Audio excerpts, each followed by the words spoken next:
just like bullet point while he's talking to, even if we're recording it. Because if he says something crucial, then obviously we'll hear it and we can write it down. And then this is what we can put on our poster board as well. Yeah. What he says here. Or like, just, it doesn't have to be the whole thing, but just like important things that he says from it. Because put it right in the first place. And then how did you get started? It started with this study. What are you currently working on now? Because these two, I feel like these should be the two questions that we really focus on the poster. Mm-hmm. I agree. So like maybe we can highlight these. Yeah, both those. Or highlight, doesn't matter. Or both?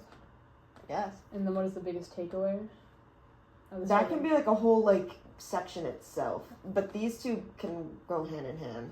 And like the impact it will have in the future. Yeah, that could be like that could be like on the poster, like that. I think it's that whole middle section.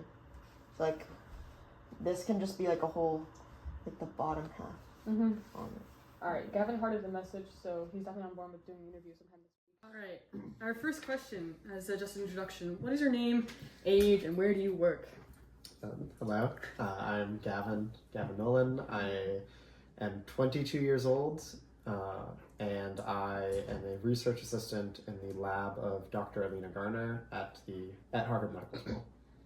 And one of the big projects that I'm working on right now is this virtual reality locomotion task. I actually today at work I was getting ready for this with some of the mice.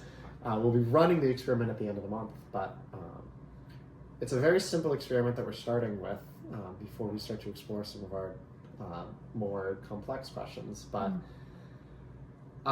we have the capacity to put our mice into virtual reality. They get a head bar implanted to the top of their head so that they can be head fixed above a styrofoam ball that is supported by air.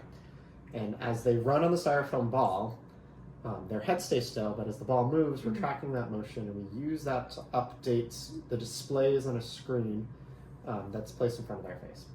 So I called it a virtual reality. We call it VR in the lab, but I always like to say it's more of like an interactive video game for the mice. And they have a very, very simple task.